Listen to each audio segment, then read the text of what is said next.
The University of Pennsylvania has released what it is calling its Class of 2028 profile on its website, when in fact, what it has released on its website is a handful of highly curated statistics ensconced in therapeutic language. That is the topic of today's video. My name is Craig Meister. I'm a college admissions coach.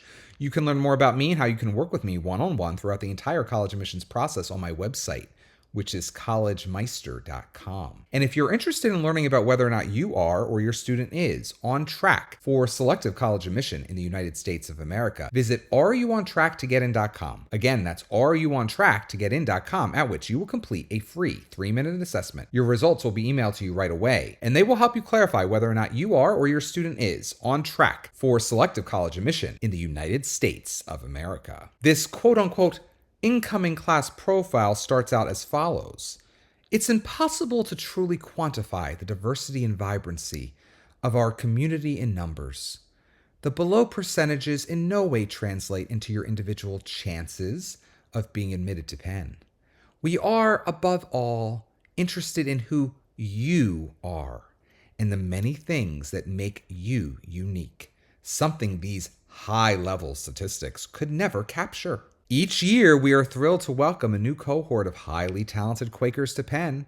Below is a snapshot of our applicant pool for the class of 2028 and some data on our incoming first-year students. And the first bit of information that is shared is that 65,236 individuals applied to join Penn's class of 2028.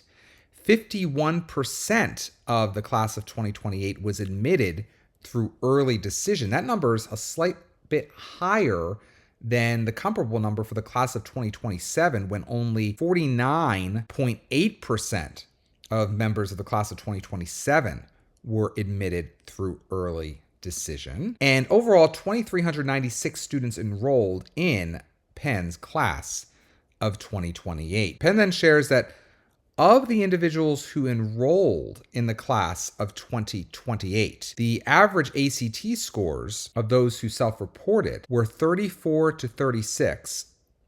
And for the SAT, the average were 1510 to 1560. When we're talking about averages here, we're talking about the middle 50% of scores reported by enrolled students who chose to submit scores. Now, it's really important to note that in recent years, Penn has had up to 30% of matriculated students not submit test scores. That's extremely important to note. Now, let's go further. Penn does share that within these score ranges, they are very top heavy.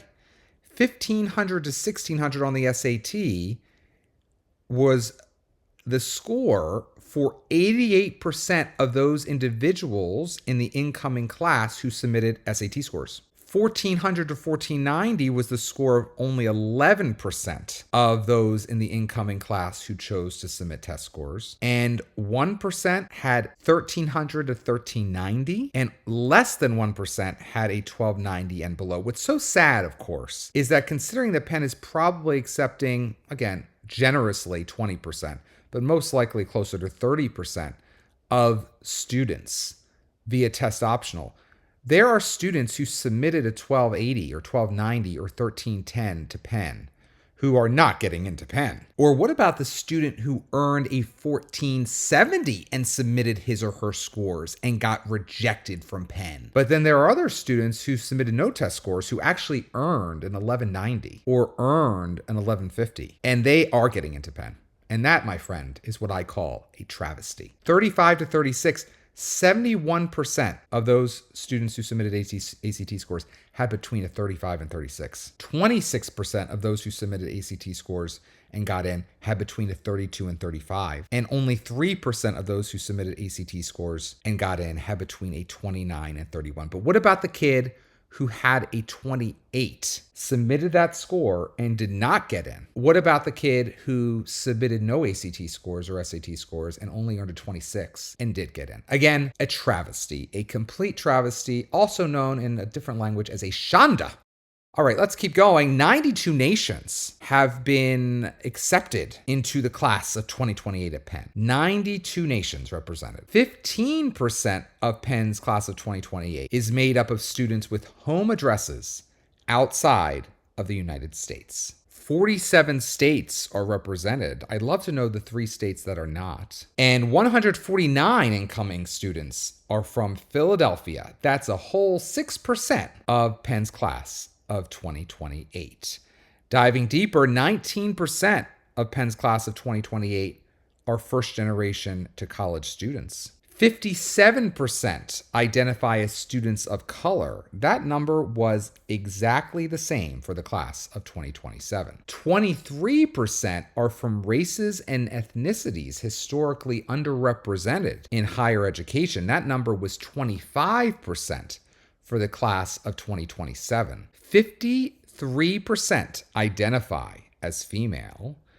46% identify as male. Last year, Penn reported 54% as assigned female at birth and 46% assigned male at birth. So Penn is changing the language used a little bit. 1% identify as transgender, non-binary, and or gender questioning. And in terms of eligibility for the Pell Grant, 21% are estimated to be eligible for the Pell Grant, and 239 were affiliated in some way, shape, or form with Questbridge, and 469 were affiliated with community-based organizations. So really, what I'd love Penn to have published would be, again, the acceptance rate for students applying ED versus the acceptance rate applying regular. That information will come out, of course, through the census. What I will say for the class of 2027, the acceptance rate for early decision applicants to Penn was 15%, whereas for the class of 2027, the acceptance rate for regular decision applicants to Penn was 4.4%. Plan accordingly. Now, let's say you really want to get into University of Pennsylvania and you want to be sure you've done everything you can to dot your I's and cross your T's. You would be a wonderful candidate for my most popular product this time of year, which is known as my pre-read. When you finish your Common App and you want to know if it's as strong as possible and whether or not in its current condition your chances of admission to Penn are impressive, inconclusive, or inadequate, you need my pre-read.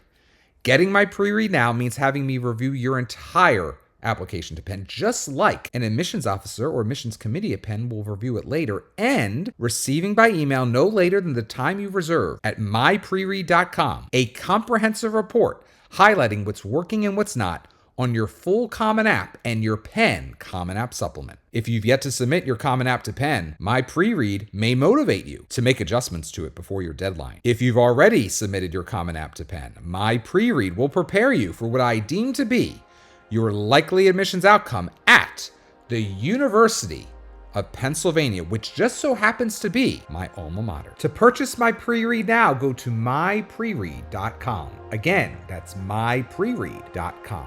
If you enjoyed this video, please give it a thumbs up and consider subscribing to my channel. If you'd like to work with me one-on-one throughout the entire college admissions process, go to my website, which is collegemeister.com. Until next time, stay safe, stay well, and most importantly, stay stress-free throughout the entire college admissions process.